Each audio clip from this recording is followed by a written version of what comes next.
পালাবদল হয়েছে রাজ্যে। নয়া মুখ্যমন্ত্রী শুভেন্দু অধিকারী, আর বিগত 7 দিনে একাধিক গুরুত্বপূর্ণ নির্দেশ দিয়েছেন তিনি এবং একাধিক সিদ্ধান্ত নেওয়া হয়েছে। তার মধ্যে অন্যতম দেশের নিরাপত্তায় সীমান্ত সিল। অনুপ্রবেশ রুখতে করা রাজ্য সরকার, বিএসএফ কে জমি দিতে 45 দিনের ডেডলাইন। মালদা, দক্ষিণ দিনাজপুরে শুরু হয়েছে জমি অধিগ্রহণ। কি পরিস্থিতি? দুই জেলার বাসিন্দারা, সীমান্তবর্তী এলাকায় যারা থাকেন, তারা কিভাবে দেখছেন জমি হস্তান্তরের কাজ কতটা এগোলো? আরো ডিটেল জানার চেষ্টা করব। মালদা থেকে রয়েছে প্রতিনিধি সেবক, দক্ষিণ দিনাজপুর থেকে রয়েছে অপর প্রতিনিধি অনুপ সান্যাল। আমি প্রথমেই যাব সেবক, তোমার কাছ থেকে জানতে চাইব, দীর্ঘ 1.5 দশক ধরে কাঁটাতারের কাজ আটকে ছিল, নতুন সরকার আসাতে তা গতি পেল এবং এই যে বিএসএফ কে জমি হস্তান্তরের যে ঐতিহাসিক সিদ্ধান্ত, তারপর সীমান্তবর্তী এলাকায়, সীমান্তে সেখানে বিএসএফ জওয়ান এবং স্থানীয় প্রশাসন সমন্বয় রেখে কতটা জোরদার কাজ শুরু হয়েছে? গ্রাউন্ড জিরোর রিপোর্ট কি বলছে? পরিস্থিতি ঠিক কি?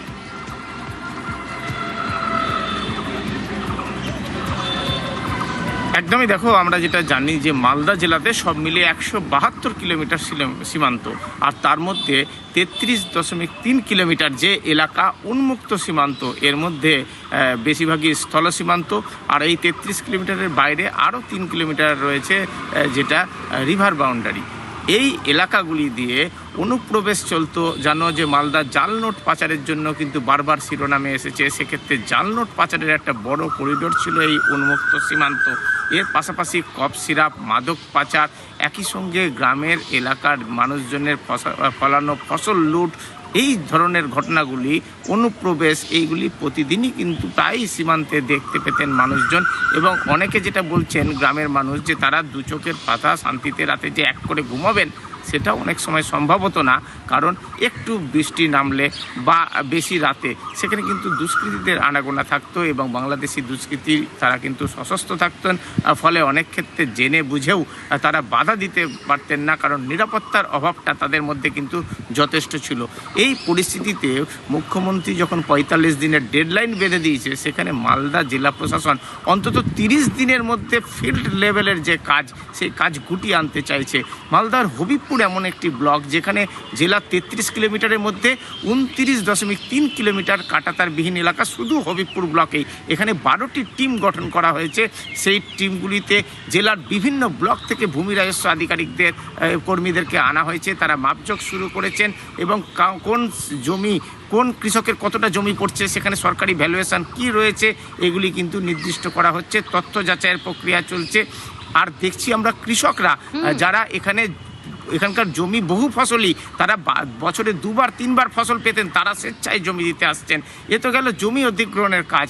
একই সঙ্গে কিন্তু এই সীমান্তে যাতে কোনো রকম দুর্নীতি, অনুপ্রবেশ এগুলি না হয়, এই জন্য কিন্তু পুলিশ আর বিএসএফ এর মধ্যেও সমন্বয় বাড়ানো হয়েছে। একেবারে সেবক, সঙ্গে থাকো। অপর প্রতিনিধি অনুপ রয়েছে আমার সঙ্গে। অনুপ, তোমার কাছ থেকেও জানতে চাইবো যে দক্ষিণ দিনাজপুরে কাঁটাতারহীন সীমান্ত 25 কিলোমিটার, সুরক্ষার স্বার্থে দুই জেলার দিকে আমরা নজর রাখছি। প্রথমে মালদার খবর জানলাম, দক্ষিণ দিনাজপুরে সেখানকার স্থানীয় সীমান্তবর্তী এলাকায় যারা থাকেন, তারা কিভাবে দেখছেন এই সিদ্ধান্ত? এবং জানতে চাইবো যে জমি হস্তান্তরের সিদ্ধান্ত, একেবারে ডেডলাইন 45 দিন বলে দেওয়া হয়েছে, এই বিষয়ে সেখানকার স্থানীয়রা কিভাবে দেখছেন এবং কাজ কতদূর এগোলো? কাজ কি শুরু হয়েছে? জমি চিহ্নিতকরণের কাজ শুরু হয়েছে?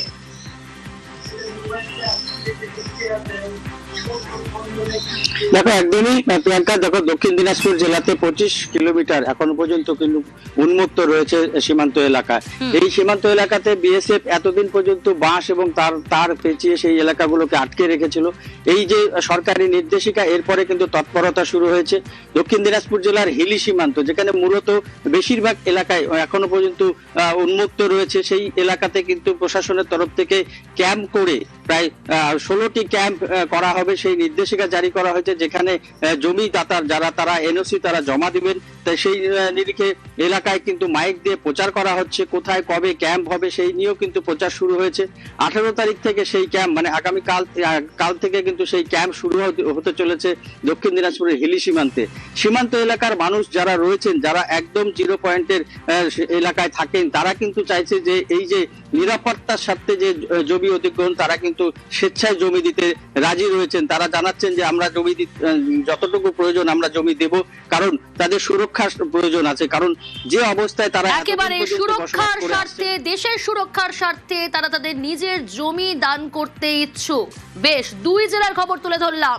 জমি হস্তান্তরের প্রক্রিয়া শুরু মালদা এবং দক্ষিণ দিনাজপুর।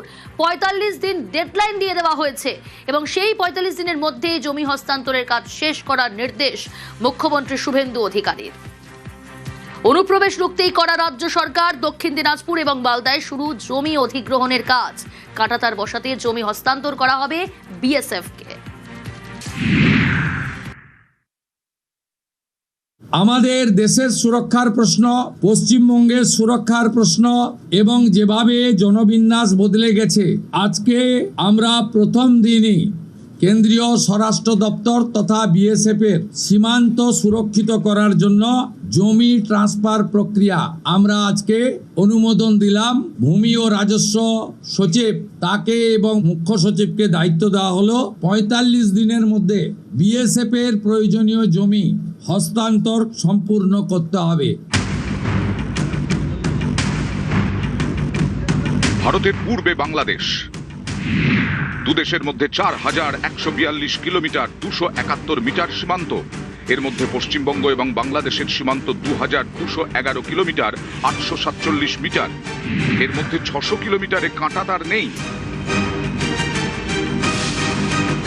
এই অংশে কাঁটাতার লাগাতে বিএসএফ কে জমি দিচ্ছে রাজ্য সরকার। 11ই মে সোমবার প্রথম ক্যাবিনেট বৈঠকেই জমি হস্তান্তরের সিদ্ধান্ত নেয় শুভেন্দু অধিকারীর মন্ত্রিসভা। সেই মতো মালদায় শুরু জমি অধিগ্রহণ। কাঁটাতার বসলে সুরক্ষা বাড়বে, দেশের সুরক্ষা, রাজ্যের সুরক্ষা, নিজেদের সুরক্ষা। তাই জমি মালিকরা স্বেচ্ছাতেই জমি দিচ্ছেন।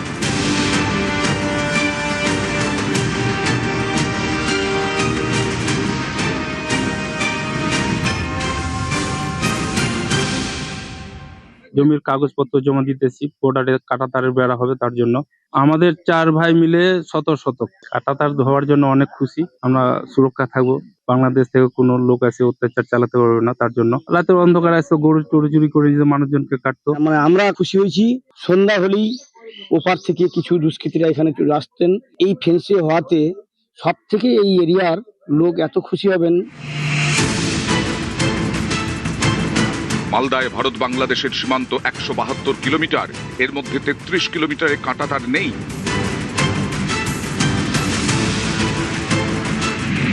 মালদায় এই কাঁটাতার বিহীন সীমান্তের বেশিরভাগটাই হবিবপুরে কাঁটাতার দেওয়া হবে 29.3 কিলোমিটার সীমান্তে। জমি অধিগ্রহণ হবে হবিবপুরে, ধুমপুর, বৈদ্যপুর এবং জাজইল গ্রাম পঞ্চায়েতে। 3টি পঞ্চায়েত মিলিয়ে প্রয়োজন প্রায় 250 একর জমি।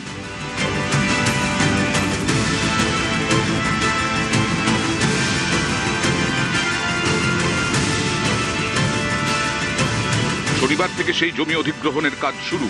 12টি দল তৈরি করে কাজ করছে ভূমি ও ভূমি রাজস্ব দপ্তর।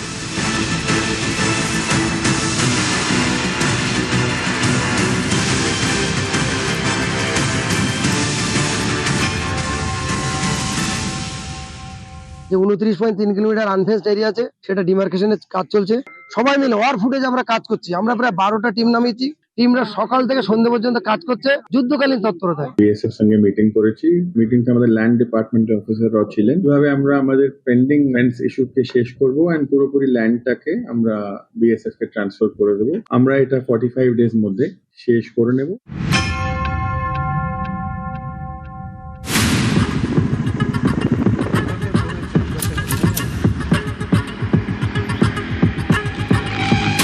দক্ষিণ দিনাজপুরেও শুরু জমি অধিগ্রহণের প্রক্রিয়া। 18ই মে থেকে 31শে মে পর্যন্ত 26টি ক্যাম্প চালিয়ে চলবে জমির দলিল নথিপত্র খতিয়ে দেখার কাজ। যাদের জমি ফেন্সিং এ পড়েছে তাদের এনওসি প্রদানের জন্য অতি অবশ্যই নির্ধারিত ক্যাম্পে এসে জমা দেওয়ার জন্য অনুরোধ করা যায়। টোটোয় মাইক বেঁধে ক্যাম্পে আসার আবেদন জানানো হচ্ছে জমি মালিকদের। দিনগুলিতে ক্যাম্পে এনওসি জমা দিতে না পারলে প্রয়োজনে অফিসে এসে জমা দিয়ে যাবে। দক্ষিণ দিনাজপুরে 252 কিলোমিটার সীমান্ত। এখানে 25 কিলোমিটারে কাঁটাতার নেই। সেখানেই এবার বসবে কাঁটাতার। আমাদের এখানে কাঁটা তারে বেড়া নেই, সিঙ্গেল বেড়া আছে, ফেন্সিং যে তার কাঁটাটা, ওটা হলে আমাদের সুবিধা হয়। হ্যাঁ হ্যাঁ দিয়ে দেবো, ঘিরা হলে আমাদের সুবিধা হবে সুরক্ষিতের জন্য।